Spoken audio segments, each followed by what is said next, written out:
Assalamualaikum warahmatullahi wabarakatuh. Selamat datang di channel saya.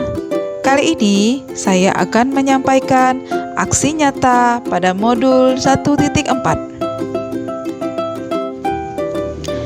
Kali ini saya akan menyampaikan aksi nyata saya pada modul 1.4. Pada modul ini berisi tentang diseminasi budaya positif yang bisa kita terapkan di sekolah kita. Izinkan saya memperkenalkan diri. Nama saya Murnir Hayuningsi SPD, calon guru penggerak Angkatan 9 dari SMP Negeri 1 Pegajahan, Kabupaten Serdang Bedagai. Pengajar praktik saya Ibu Elvi Sahroini, serta fasilitator saya adalah Ibu Ayu Zifawana Silalahi. Berikut adalah tindakan untuk aksi nyata saya.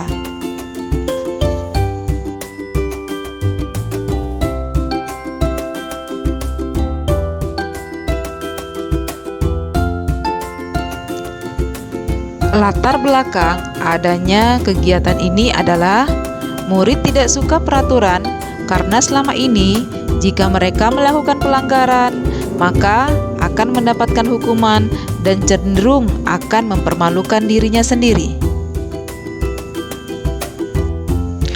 Tujuan dari aksi nyata adalah menciptakan murid yang merdeka dan disiplin diri yang kuat, menumbuhkan budaya positif di sekolah dengan meyakini nilai-nilai kebijakan universal.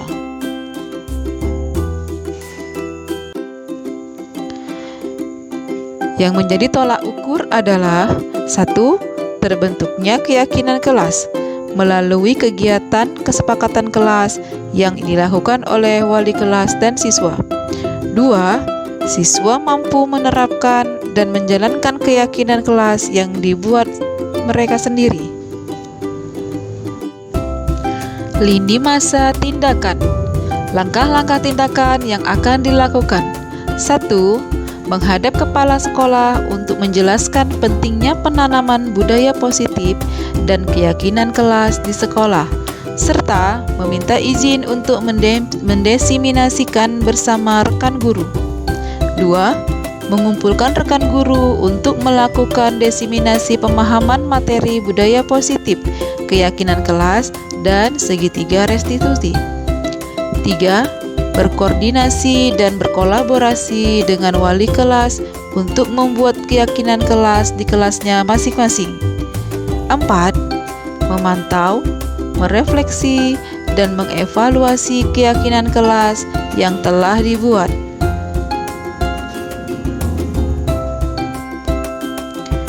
Dukungan yang dibutuhkan adalah 1. Dukungan dari kepala sekolah, rekan guru, serta murid agar tindakan yang telah disusun dapat dilakukan secara lancar dan menyeluruh. 2. Sarana dan prasarana untuk menumbuhkan budaya positif di sekolah. 3. Orang tua dalam melakukan budaya positif di rumah.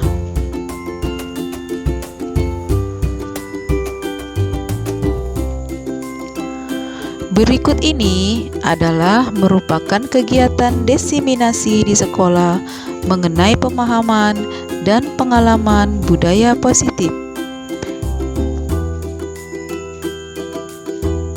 Baik, Assalamualaikum warahmatullahi wabarakatuh. Salam. Selamat siang Bapak Ibu guru semuanya. Siang. Gimana hari ini kabarnya, baik? Baik, oke. Terima kasih untuk mau hadir hari ini. Hari ini saya akan membawakan sedikit diseminasi hasil dari pembelajaran saya di guru penggerak. Saya akan sedikit mengimplementasikan ilmu yang saya dapat di sana. Bukan ingin merasa hebat atau seperti apa, tapi ingin men-share sedikit pengalaman saya dari modul 1 yang sudah saya pelajari. Ini adalah bentuk aksi nyata yang saya bisa share kepada Bapak Ibu semuanya.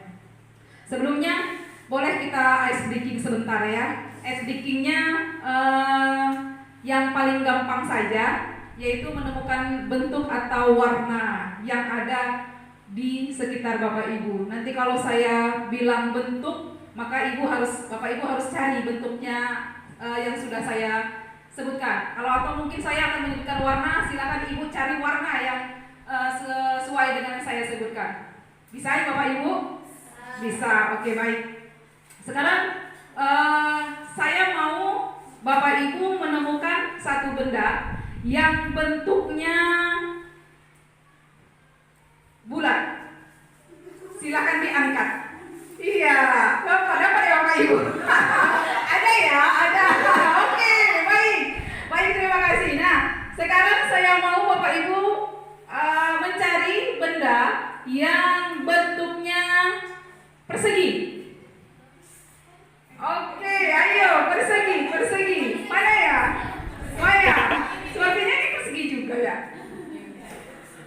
Iya, oke, baik, terima kasih. Beri tepuk tangan untuk kita semuanya. Baik. Nah, hari ini saya akan melakukan diseminasi, yaitu tentang pemahaman dan pengalaman penerapan budaya positif. Apa sih itu budaya positif? Mungkin Bapak Ibu semuanya sudah pernah mendengar apa itu budaya positif. Dan hari ini saya akan sedikit memberikan pengalaman saya dalam pendidikan guru penggerak. Baik, nah ini adalah profil saya bersama pengajar praktik dan juga fasilitator saya, yaitu Ibu Eli Sahroini dan juga Ayu Ziva Silalahi. Kemudian, nah ini ucapan selamat untuk Bapak Ibu semuanya yang sudah mau berkolaborasi dengan saya, mendukung dan demi mewujudkan disiplin positif pada sekolah kita yang tercinta ini.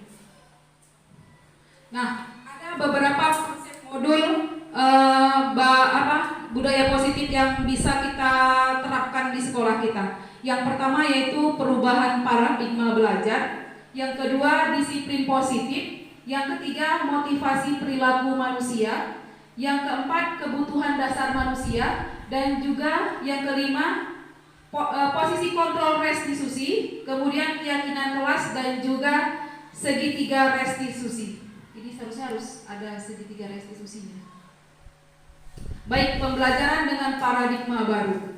Menurut Stephen R. Covey, jika ingin membuat kemajuan perlahan, ubahlah sikap atau perilaku Anda. Tetapi, jika ingin memperbaiki cara-cara utama kita, maka kita perlu mengubah kerangka acuan kita. Ubahlah cara Anda melihat dunia, ubahlah cara Anda berpikir tentang manusia, ubahlah paradigma Anda, skema pemahaman dan juga penjelasan aspek-aspek tertentu tentang kenyataan. Dalam membangun budaya positif, sekolah dapat menyediakan lingkungan yang positif, aman dan nyaman agar siswa mampu berpikir, bertindak dan mencipta dengan merdeka, mandiri dan juga bertanggung jawab. Nah, pembelajaran dengan paradigma baru ini seperti kurikulum merdeka ini awalnya mungkin guru-guru harus membuka hatinya dulu, merasa gembira dalam pembelajaran yang akan disampaikan kepada murid-murid, sehingga apa yang disampaikan kepada murid nanti juga akan berbentuk dalam positif. Nah, yang pertama yaitu disiplin positif. Disiplin positif sangat berkaitan dengan kontrol guru terhadap siswa. Menurut Dr. William Glasser, dalam kontrol teori terdapat beberapa miskonsepsi tentang kontrol. Yang pertama itu adalah ilusi bahwa guru mengontrol siswa.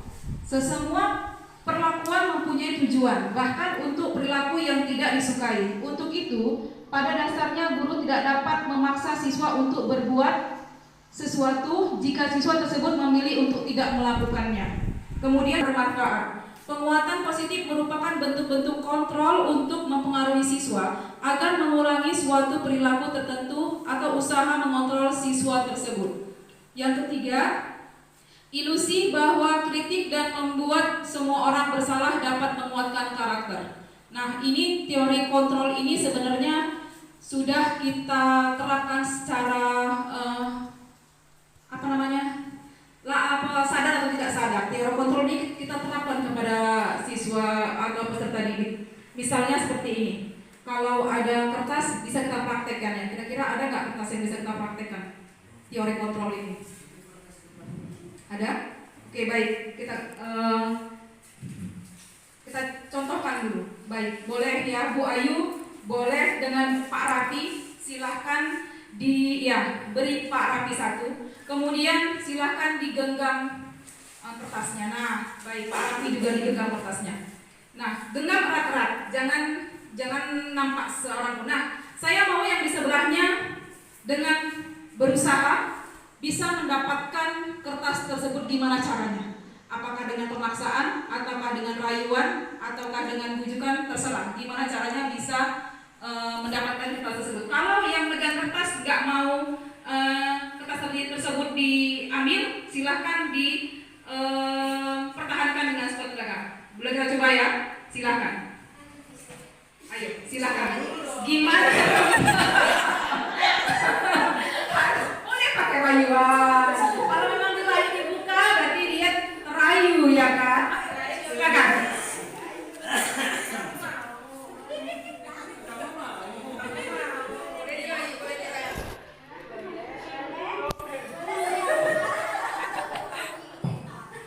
Ayo silakan. Boleh. Ayo direbut. Boleh gimana caranya? Oke, baik. Silahkan ya. Oke. Ternyata teori kontrol ini juga kita secara tidak langsung kita berikan kepada anak-anak. Misalnya, kalau di dalam kelas kita menginginkan anak tersebut melakukan sesuatu, tapi kalau kita paksa, itu tidak akan bisa terjadi. Seperti yang teori kontrol yang sudah dibilang tadi. Kalau dia menggenggam sesuatu, lantas kita paksa dia untuk membukanya. Kalau dia nggak mau, pasti tidak akan terbuka. Inilah teori kontrol yang tadi dijelaskan oleh Dr. William Glasser. Tapi kalau mereka kita punya sesuatu yang bisa membuat mereka berpikir positif, bahagia, dia juga akan memberikannya dengan senang hati. Kita tidak memaksakan kehendak terhadap siswa tersebut. Itulah tadi teori kontrol menurut Dr. William. Kemudian motivasi perilaku manusia. Motivasi perilaku yaitu motivasi merupakan dorongan yang timbul pada diri seseorang secara sadar atau tidak sadar untuk melakukan sesuatu tindakan dengan tujuan tertentu. Menurut Diana Gossen dalam bukunya Restructuring School Discipline, ada 3 alasan motivasi perilaku manusia. Yang pertama yaitu untuk menghindari ketidaknyamanan atau hukuman. Yang kedua untuk mendapatkan imbalan atau penghargaan dari orang lain. Yang ketiga untuk menjadi orang yang mereka inginkan dan menghargai diri sendiri dengan nilai-nilai yang mereka percaya. Yang pertama itu untuk menghindari ketidaknyamanan atau hukuman. Ini adalah tingkat terendah dari motivasi perilaku manusia. Biasanya orang melakukan sesuatu itu untuk menghindari supaya nanti aku dihukum. Aku nggak mau melakukan itu. Ada beberapa alasannya. Biasanya orang memberi motivasi perilakunya untuk menghindari hukuman atau ketidaknyamanan. Aku hari ini nggak mau terlambat, nanti aku dihukum sama gurunya. Itu adalah termasuk salah satu menghindari ketidaknyamanan yang memang itu berasal dari eksternal. Seharusnya mereka harus sadar dari dalam dirinya sendiri. Kemudian yang kedua untuk mendapatkan imbalan atau penghargaan dari orang lain. Satu tingkat di atas motivasi pertama, di sini orang berperilaku untuk mendapatkan imbalan atau penghargaan dari orang lain. Misalnya, aku mau melakukan itu biar nanti aku dipuji sama guruku, atau aku mungkin nggak mau terlambat nanti biar aku disayang sama guruku, atau nanti dapat imbalan. Inilah motivasi yang kedua, melakukan sesuatu dengan mengharapkan imbalan dari orang lain. Kemudian yang ketiga, untuk menjadi orang yang mereka inginkan dan menghargai diri sendiri dengan nilai-nilai yang mereka percaya. Yang tiga ini adalah motivasi yang datangnya dari dalam diri sendiri. Misalnya, aku hari ini nggak mau terlambat, tapi nggak mau terlambatnya itu bukan karena takut akan peraturan, dihukum, atau tidak ingin pujian dari orang lain. Karena memang aku nggak ingin terlambat karena aku ingin menjadi orang yang disiplin. Itu adalah motivasi intrinsik yang ada di dalam dirinya. Motivasi inilah yang kita harapkan ada pada peserta didik kita. Kemudian yang ketiga, kebutuhan dasar hidup manusia. Ada kebutuhan bertahan hidup, kasih sayang dan rasa diterima, penguasaan, kebebasan, kesenangan. Kebutuhan hidup, kebutuhan bertahan hidup yaitu merupakan kebutuhan yang bersifat fisiologis. Untuk bertahan hidup, misalnya kesehatan, rumah, dan makanan, komponen fisiologis dari kebutuhan ini adalah kebutuhan akan perasaan aman. Kemudian yang kedua, kebutuhan cinta dan kasih sayang, kebutuhan untuk diterima. Kebutuhan ini termasuk kebutuhan psikologis yang meliputi kebutuhan akan hubungan dan koneksi sosial, kebutuhan untuk memberi dan menerima kasih sayang, kebutuhan untuk merasa menjadi bagian sekelompok lain, dan kebutuhan untuk tetap terhubung dengan orang lain. Yang ketiga, kebutuhan penguasaan, yaitu pengakuan atas kemampuan. Kebutuhan ini berkaitan dengan kekuatan untuk mencapai sesuatu, menjadi terampil, untuk kompeten, diakui atas presentasi dan keterampilan, didengarkan dan dimiliki rasa harga diri. Siswa yang mempunyai kebutuhan pengakuan yang tinggi biasanya akan selalu ingin menjadi pemimpin. Ini misalnya kalau ada siswa yang biasanya aktif dianya, Bu, aku aja yang jadi ketua OSIS. Bu, aku aja yang jadi ketua kelas. Ini dia seperti kebutuhan penguasaan dia ingin diakui. Kemudian yang keempat, kebutuhan kebebasan, kebutuhan akan pilihan, merupakan kebutuhan akan kemandirian, mempunyai pilihan dan mampu mengendalikan arah hidup seseorang. Siswa yang mempunyai kebutuhan kebebasan yang tinggi, menginginkan pilihan, perlu banyak tergerak, suka coba-coba, tidak terlalu terpengaruh oleh orang lain, suka hal yang baru dan juga menarik. Dan yang kelima, kebutuhan kesenangan, kebutuhan untuk merasa senang, merupakan kebutuhan yang mencari kesenangan, bermain dan juga tertawa. Siswa yang dengan kebutuhan kesenangan tinggi biasanya akan menikmati apa yang dia lakukan, berkonsentrasi melakukan hal yang disenangi, suka bermain, suka mengoleksi barang, dan suka melucu. Ini sepertinya siswa-siswa yang bisa membawa keadaan yang positif. Kemudian posisi kontrol pendekatan restitusi.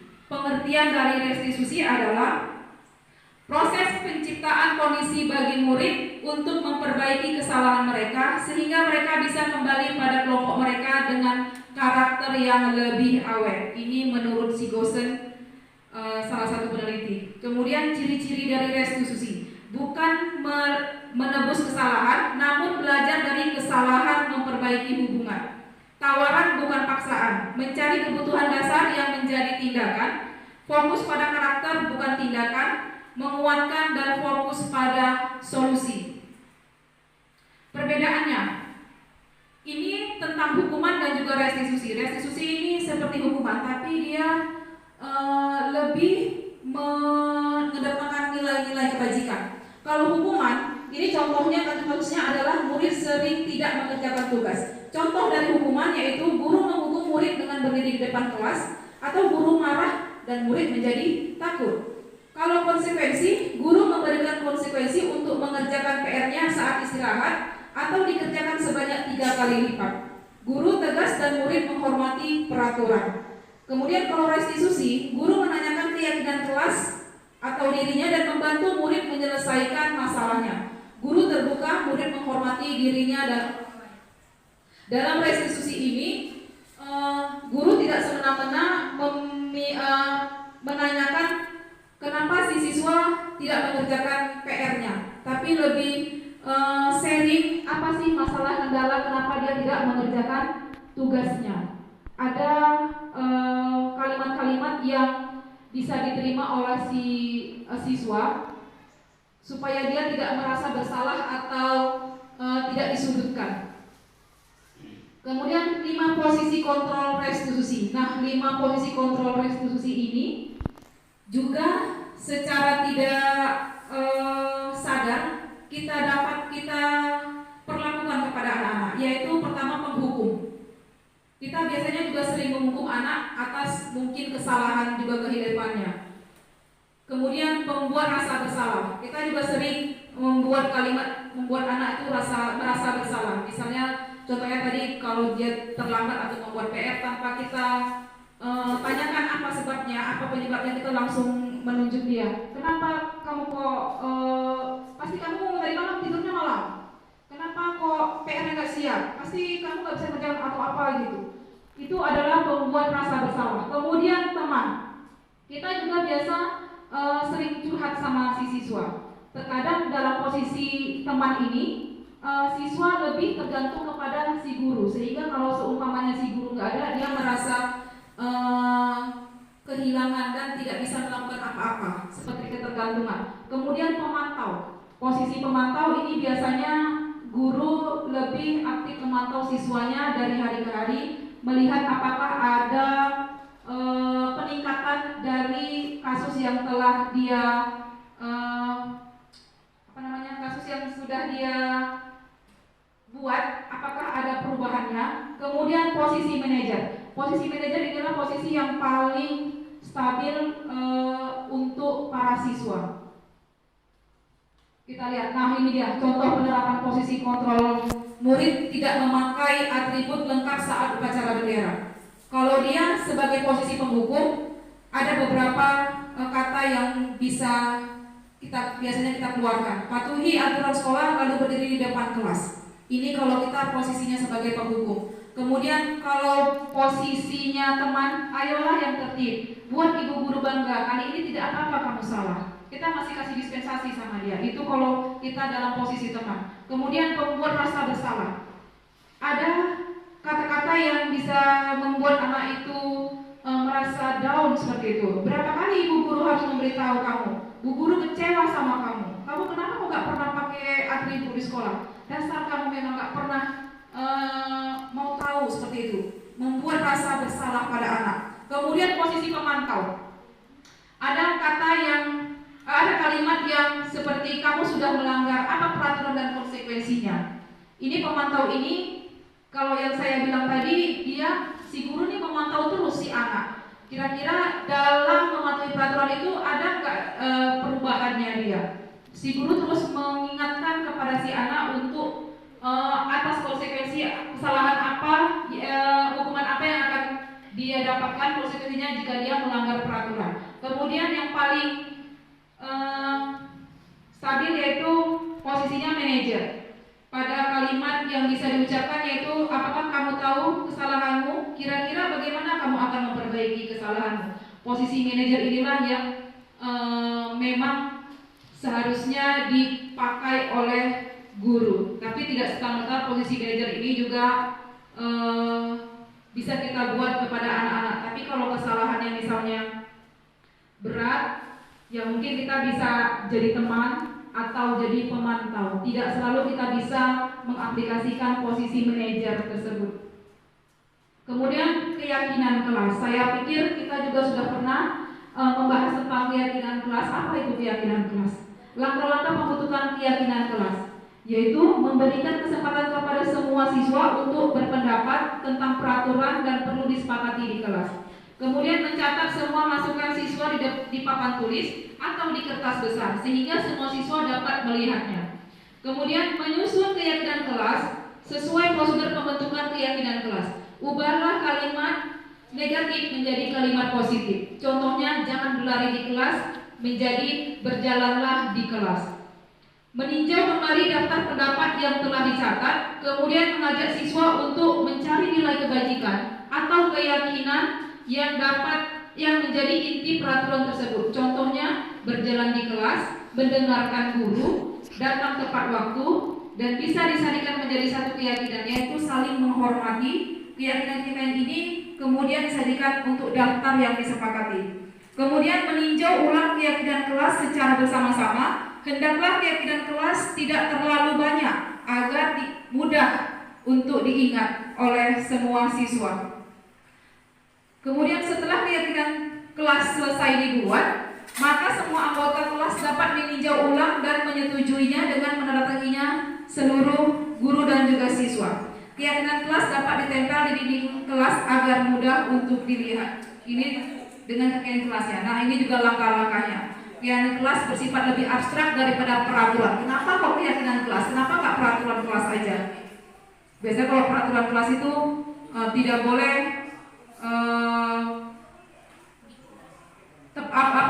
tidak boleh terlambat datang ke sekolah, gitu ya. Harus membawa semua atribut. Tapi kalau keyakinan kelas ini dia keyakinan yang datangnya dari seluruh siswa, dan konsekuensi yang bisa didapat adalah yang menurut siswa itu juga. Apa konsekuensi yang bisa didapat kalau dia melanggar keyakinan kelas tersebut? Nah, ini adalah beberapa kegiatan membuat keyakinan kelas, yaitu berdiskusi tentang peraturannya kepada siswa, kemudian merumuskan peraturan menjadi keyakinan, kemudian menempelkan keyakinan di kelas.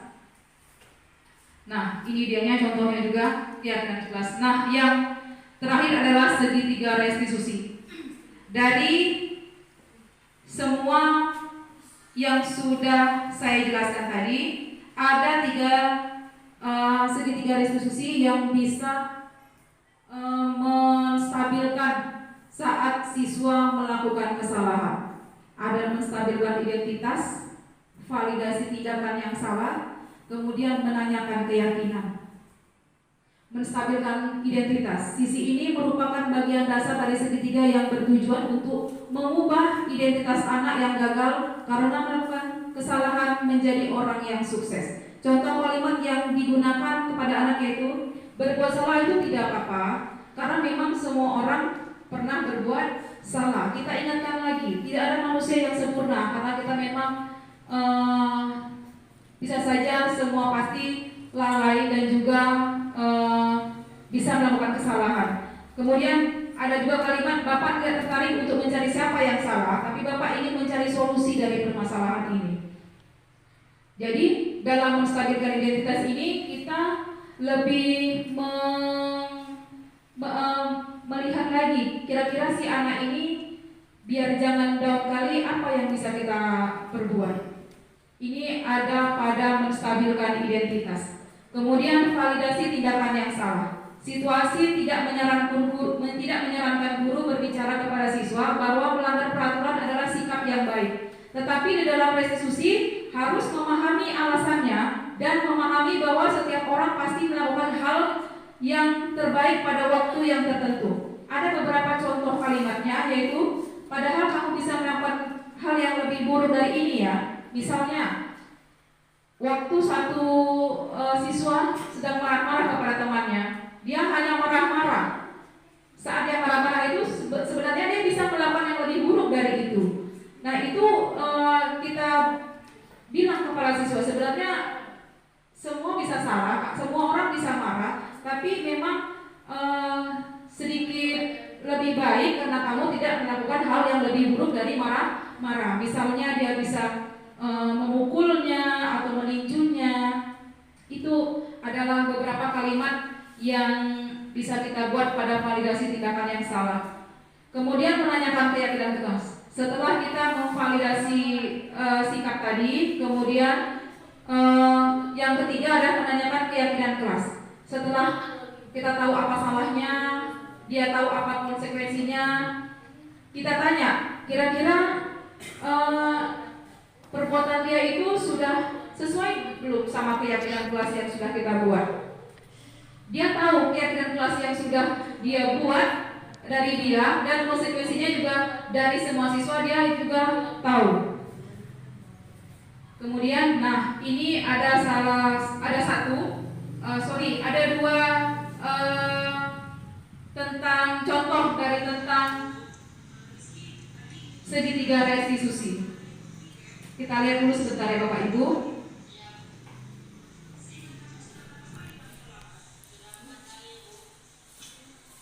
Melakukan kesalahan. Yang penting kita belajar dari kesalahan tersebut dan berusaha untuk memperbaikinya. Setuju? Setuju, Bu. Rizky, kita cari solusi dari masalah di sana ya. Iya, Bu. Rizky sering datang terlambat pasti punya alasan. Kenapa sih Rizky suka datang terlambat? Karena saya sering menggunakan, Bu, tidur larut malam sambil main HP. Jadi saya bangun terlambat dan kurang tidur. Kamu ingat keyakinan kelas yang sudah kita buat? Kamu, Bu.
Terima kasih, Bu.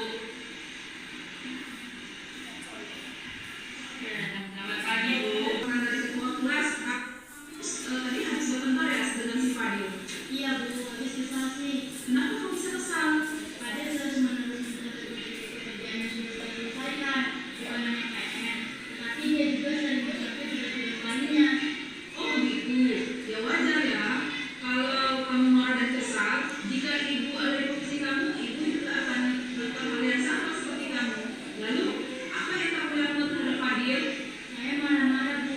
Saya bentak-bentak dia dan menangkap sadar saya mengejar meja. Oh begitu, pasti kamu berbuat seperti itu ada alasannya ya. Iya lah, Bu. Masa Fadil anak yang akan tiba-tiba saya kan sudah beberapa yang mengerjakannya, sedangkan Fadil tidak mengalami mengerjakan. Ya wajar lah kalau kamu merasa marah karena ada yang mengejar urusan tertentu saja oleh Fadil. Ibu sangat menghargai tindakan kamu yang tidak berbuat lebih buruk dari itu, misalnya memukul. Sekarang coba kita lihat tindakan kamu yang sudah marah terhadap Fadil sampai mengobrak meja. Apakah sesuai dengan keyakinan klasika? Tidak, Bu. Menurut kamu keyakinan kelas apa yang sudah kamu langgar? Saling menghormati antar teman, Bu. Ya betul. Menurut kamu saling menghormati antar teman itu penting tidak untuk kamu? Penting, Bu. Baik, kalau menurut kamu itu penting, jadi keyakinan apa yang harus kamu lakukan pada saat kamu sedang marah? Harus lebih sabar, Bu. Kamu bersedia memperbaiki masalah ini? Sedia, Bu. Apa yang akan kamu lakukan untuk memperbaiki masalah ini? Saya harus sabar dan bisa menangani emosi saya. Kalau ada teman yang konten akan saya laporkan kepada pimpinan pelajaran atau wali kelas saya, Bu. Ya, tepat sekali, Masya. Tetap semangat ya. Sekarang silakan kamu masuk ke dalam kelas. Terima kasih, Bu. Pagi, Bu. Masa tadi ibu dengar laporan dari. Baik, Bapak Ibu, itu tadi adalah dua contoh dari kasus yang mungkin sering kita dapatkan di dalam kelas. Mungkin ada beberapa anak yang ribut karena sering dicontekin kawannya atau ribut sering keluar masuk kelas. Nah, itu adalah contoh dari segitiga restitusi yang bisa kita ambil solusinya kepada siswa kita. Untuk apa tujuannya? Tujuannya adalah yang seperti saya bilang tadi, supaya kita Bapak Ibu guru ini bisa menjadi seseorang yang di dalam posisi manajer atau pemantau paling tidak menyakiti perasaan siswa yang lain yang seolah-olah yang berbuat salah dan merasa bersalah. Baik, dari beberapa yang sudah saya jelaskan tentang modul yang sudah saya jabarkan, adakah pertanyaan dari Bapak Ibu? Silahkan kalau ada, dan saya ada. Ada pertanyaan yang bisa diberi kepada saya, silahkan.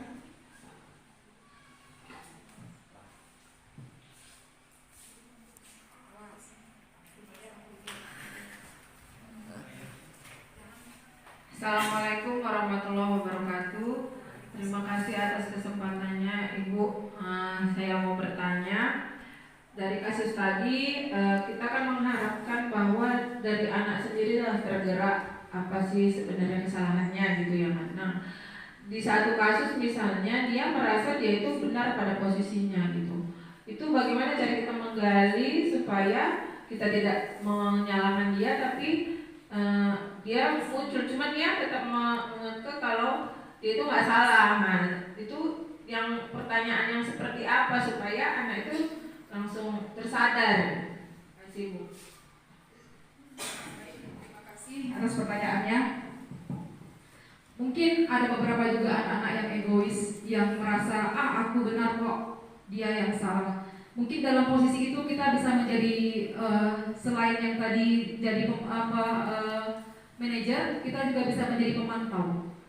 Kita tanyalah memang sebenarnya kepada kedua belah pihak sebenarnya apa yang terjadi. Kemudian dari kasus yang sudah Ibu sebutkan tadi, kita menjadi pemantau si anak. Kira-kira dari yang sudah dia sebutkan tadi bahwa dia tidak merasa bersalah, apakah benar dia memang menjadi orang yang tidak bersalah pada kasus tersebut. Kita mencari informasi, nggak cuma hari itu, mungkin besoknya kita bisa tanyain ke temannya, atau besok lagi kita bisa tanyain ke temannya yang lain. Sebenarnya seperti apa? Kita pantau terus posisi anak ini sampai kita menemukan kira-kira apa yang terjadi dengan si anak ini. Karena memang mungkin anak ini mempunyai sifat yang ada juga yang ingin menang sendiri atau egois, yang merasa aku nggak bersalah. Padahal memang dalam kasus itu juga bisa juga dia melakukan sesuatu hal yang salah, atau mungkin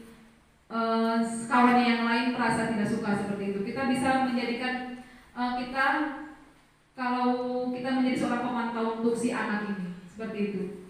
Ada lagi Bu, Bapak Ibu? Sudah? Oke. Baik, untuk diseminasi hari ini saya ucapkan terima kasih banyak sudah berpartisipasi, sudah mau berkolaborasi dengan saya untuk berbagi sedikit ilmu yang saya dapat dari pemahaman saya pada modul 1 ini. Baik, saya akhiri saja. Terima kasih banyak sebelumnya kepada seluruh teman-teman, biar bisa kita beraktivitas lagi. Saya akhiri dengan wabillahi taufiq wal hidayah. Assalamualaikum warahmatullahi wabarakatuh. Sampai ketemu lagi.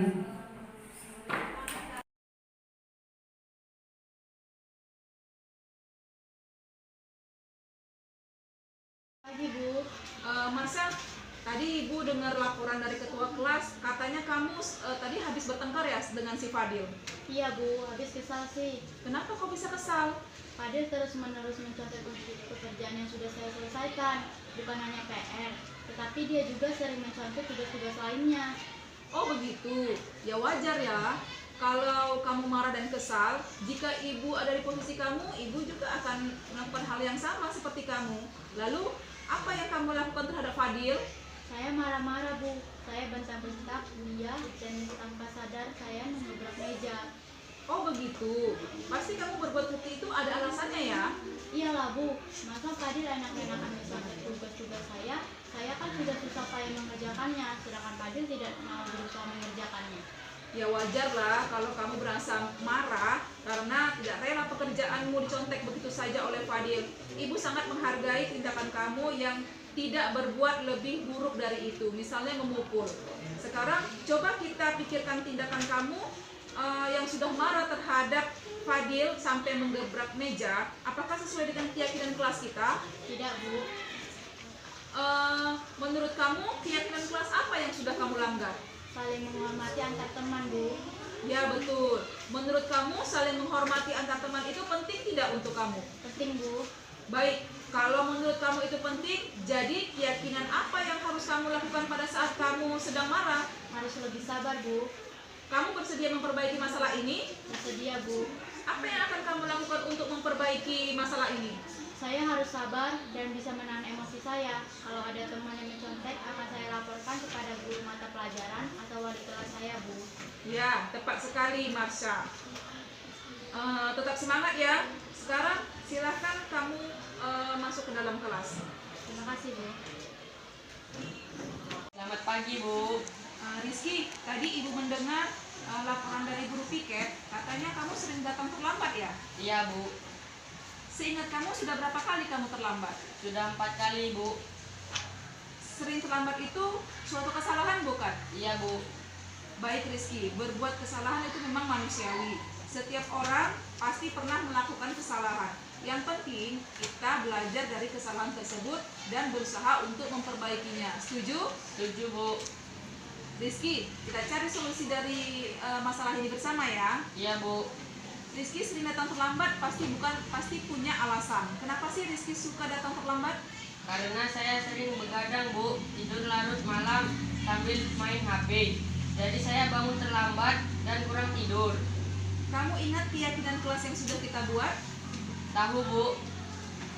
Kalau terlambat datang ke sekolah, sesuai dengan keyakinan kelas kita bukan? Tidak, Bu. Menurut kamu keyakinan kelas apa yang sudah kamu langgar? Disiplin, Bu. menurut kamu disiplin itu penting tidak buat kamu? Penting Bu, karena membuat saya datang ke sekolah tepat waktu dan bisa menghargai waktu. Betul, menghargai waktu itu penting dan sangat bermanfaat untuk kita. Seperti kita bisa menghargai orang lain di sekitar kita, membuat pekerjaan tidak menumpuk, dan kita juga dapat melatih rasa kepedulian kita. Iya Bu, saya menyesal sudah terlambat. Saya mohon maaf karena saya sering terlambat dan berjanji tidak akan terlambat lagi. Menurut kamu, apa yang akan kamu lakukan agar kamu tidak lagi terlambat ke sekolah? Saya akan tidur lebih cepat dan tidak bergadang lagi dan bisa bangun pagi agar tidak terlambat datang ke sekolah. Baik Rizky, kamu sudah menemukan solusi dan ibu akan bekerja sama dengan orang tua kamu agar kamu tidak datang terlambat lagi ke sekolah. Sekarang silahkan kamu masuk ke dalam kelas ya. Terima kasih Bu.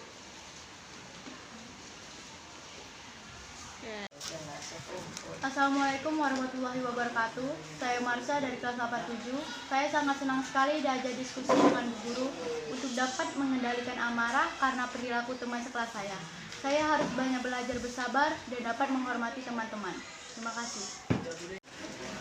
Assalamualaikum warahmatullahi wabarakatuh. Nama saya Muhammad Rizky, saya kelas 83. Saya senang sekali diajak diskusi oleh Ibu Guru untuk menemukan solusi atas kesalahan yang saya lakukan.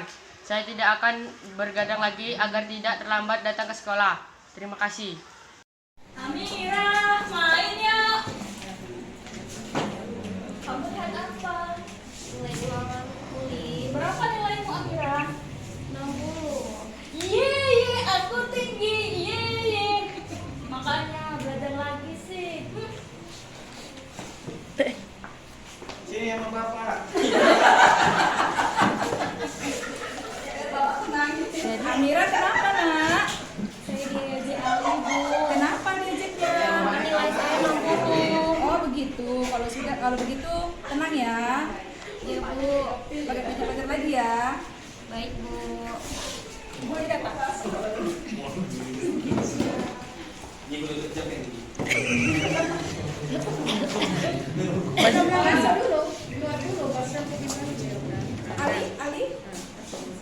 Ali, silakan dulu sebentar, jangan pulang dulu.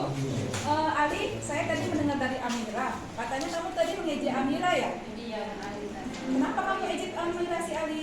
karena saya merasa lebih tinggi nilai saya dari Amira, Bu. Kamu pasti punya alasan, kenapa kamu ejek Amira? Karena nilai saya lebih tinggi, jadi saya mengejek Amira, Bu. Kira-kira perbuatan kamu mengejek Amira itu sesuai dengan keyakinan kelas kita tidak? Belum, Bu. Menurut kamu, keyakinan kelas apa yang kamu langgar saat kamu mengejek Amira? Saling menghargai. Di sini ibu tidak mencari siapa yang benar dan siapa yang salah, tetapi kita sama-sama mencari solusi atas permasalahan kita. Apakah kamu bersedia memperbaiki kesalahanmu? Sekarang apa yang harus kamu lakukan terhadap Amira? Saya akan meminta maaf kepada Amira, Bu. Meminta maaf kepada Amira. Nah, sekarang kamu sudah tahu solusinya. Kapan kamu kira-kira akan meminta maaf kepada si Amira? Secepatnya, Bu. Baiklah, kalau begitu silakan temui Amira dan langsung minta maaf ya. Baik, Ibu. Baik, terima kasih.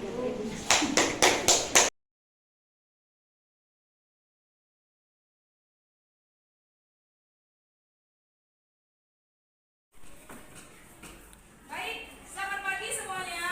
Pagi, Bu. Gimana kabarnya pagi ini? Baik, Bu. Semangat? Semangat, Bu. Sebelum kita mulai kegiatan belajar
toleransi. Fikri.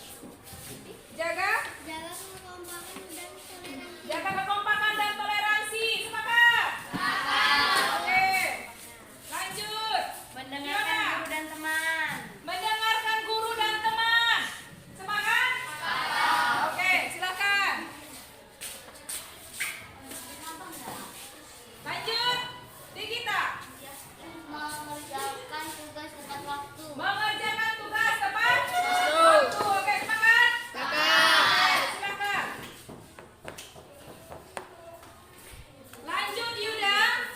Meletakkan barang pada tempatnya. Meletakkan barang-barang di tempatnya. Sepakat? Oke, silakan Yuda. Lanjut. Membawa perlengkapan ke sekolah. Membawa perlengkapan sekolah. Oke ya, sepakat. Lanjut. Sandy. Memperhatikan guru saat belajar. Ya, memperhatikan guru saat belajar. Sepakat? Lanjut.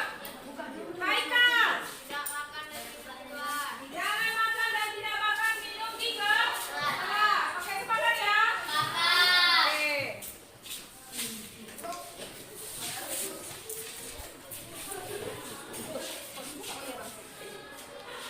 Kasih aja dia maunya.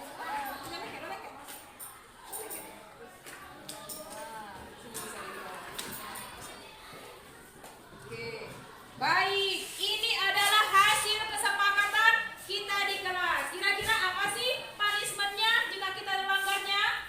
Apa kira-kira buat kita punishment-nya? Ayo. Oke, jika salah satu dari kalian melanggar dari tertentu kita, harus meminta maaf kepada teman di kelas dan juga guru. Oke, beri tepuk tangan untuk kita semua. Mulai sekarang kita akan melaksanakan tata tertib dan poin-poin kesepakatan kelas kita ini ya. Oke? Oke, baik, terima kasih.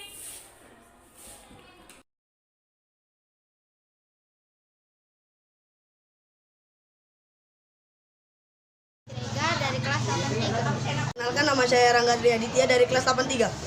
Nama saya Nikita Sapitri dari kelas 83.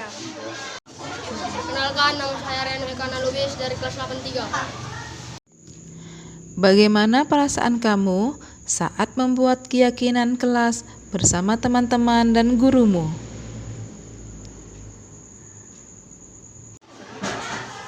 Senang sekali.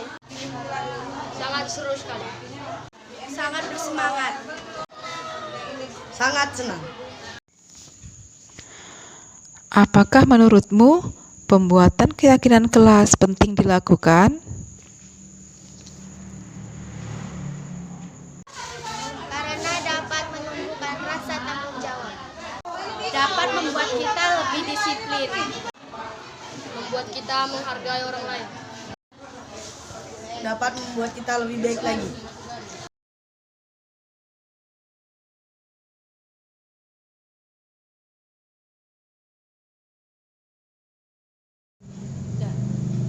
Assalamualaikum warahmatullahi wabarakatuh. Nama saya Bella Triastuti, rekan kerja dari Ibu Murni Rahayuningsi dari SMP Negeri 1 Pegajan. Menurut saya, dari apa yang sudah disampaikan oleh Ibu Murni mengenai budaya positif itu sangat bagus untuk diterapkan di sekolah ini, terutama mengenai disiplin positif untuk siswa. Karena masih banyak siswa di sekolah ini yang belum mempunyai faktor intrinsik dalam mematuhi peraturan. Mereka mematuhi peraturan karena takut atas hukuman yang akan diberikan. Dan kami juga sebagai guru lebih bisa memposisikan diri kita seperti apa kepada siswa. Apakah kita akan ada pada posisi penghukum, pembuat rasa bersalah, manajer, teman, atau pemantau. Dan bagaimana kita menanamkan perilaku disiplin dari dalam diri siswa dan dari dalam diri kita sendiri. Dan adanya diseminasi ini, harapan kita terbentuklah karakter-karakter siswa sesuai dengan keinginan kita semua. Demikianlah yang dapat saya sampaikan. Saya akhiri dengan wabillahi taufiq wal hidayah. Assalamualaikum warahmatullahi wabarakatuh. Assalamualaikum warahmatullahi wabarakatuh. Saya Nuraningsi, rekan kerja dari Ibu Murni Rahayuningsi dari SMP Negeri 1 Pegajahan. Menurut saya, dari apa yang sudah disampaikan oleh Ibu Murni itu sendiri mengenai budaya positif, itu sangat bagus untuk diterapkan di sekolah ini, terutama mengenai disiplin positif untuk siswa. Karena masih banyak siswa di sekolah ini yang belum mempunyai faktor intrinsik dalam mematuhi peraturan. Mereka mematuhi peraturan karena takut atas hukuman yang akan diberikan. Dan kami juga sebagai guru lebih bisa memposisikan diri kita seperti apa kepada siswa tersebut. Apakah kita akan ada pada posisi penghukum, pembuat rasa bersalah, manajer, teman, atau pemantau? Dan bagaimana kita menanamkan perilaku disiplin dari dalam diri siswa dan dari dalam diri kita sendiri. Dan adanya diseminasi ini harapkan kita terbentuklah karakter-karakter sesuai dengan keinginan kita semua. Demikianlah yang dapat saya sampaikan. Saya akhiri dengan wabillahi taufiq wal hidayah. Assalamualaikum warahmatullahi wabarakatuh. Assalamualaikum warahmatullahi wabarakatuh.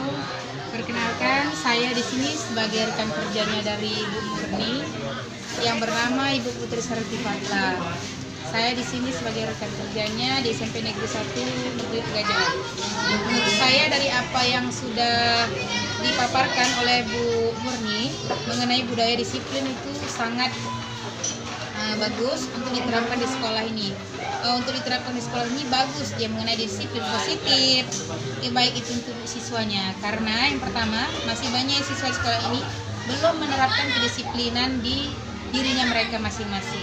Karena mereka hanya cukup takut karena peraturan yang tadi sudah dibuat, bukan karena disiplin itu ditanamkan dari diri mereka, namun hanya karena satu hukuman yang membuat mereka untuk takut dengan hal tersebut, bukan dari kemauan mereka dan ditanamkan dari diri mereka itu sendiri.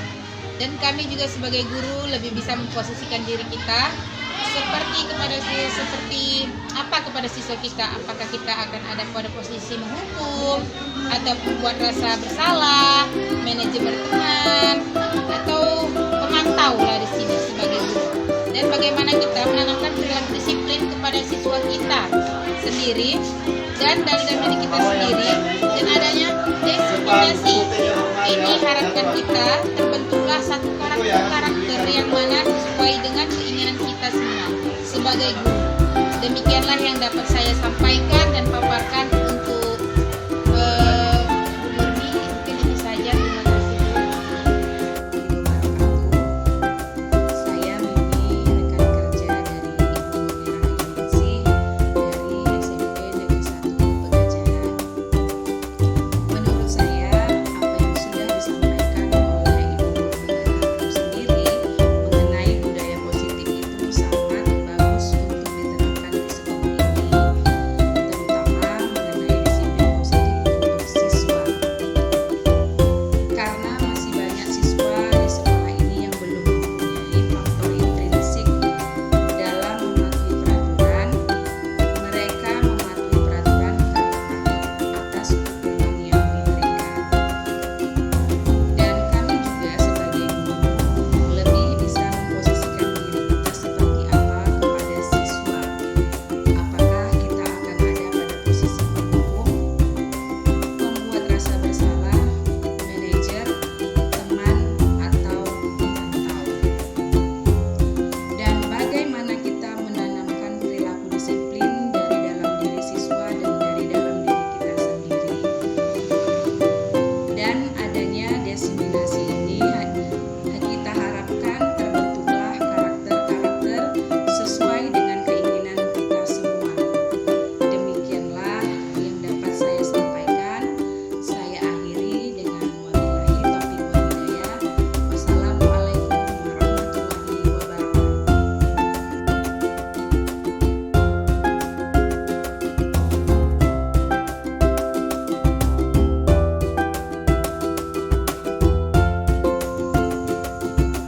Refleksi dari kegiatan saya adalah pelaksanaan disiplinasi penyebaran pemahaman kepada rekan guru dilakukan pada tanggal 24 Oktober 2023, bertempat di SMP Negeri 1 Pegajahan, Kabupaten Serdang Bedagai. Terdapat 10 rekan guru atau teman sejawat yang menyaksikan kegiatan ini.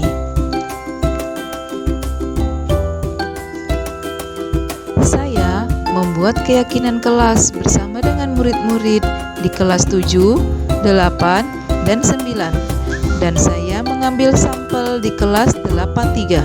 Semua murid-murid sangat antusias dan bahagia dalam melaksanakan keyakinan kelas.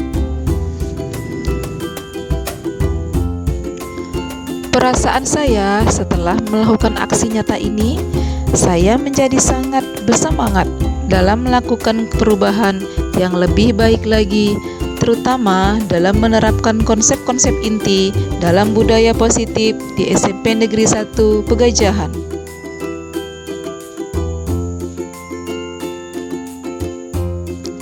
Rencana perbaikan untuk implementasi ke depan.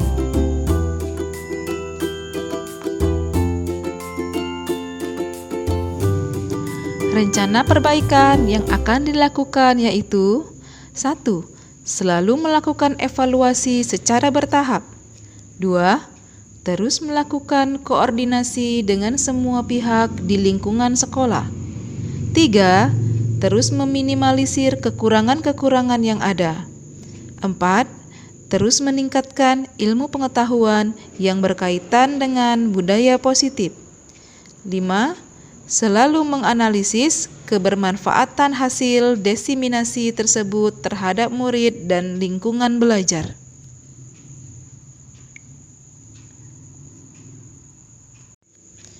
Terima kasih telah menyaksikan video ini.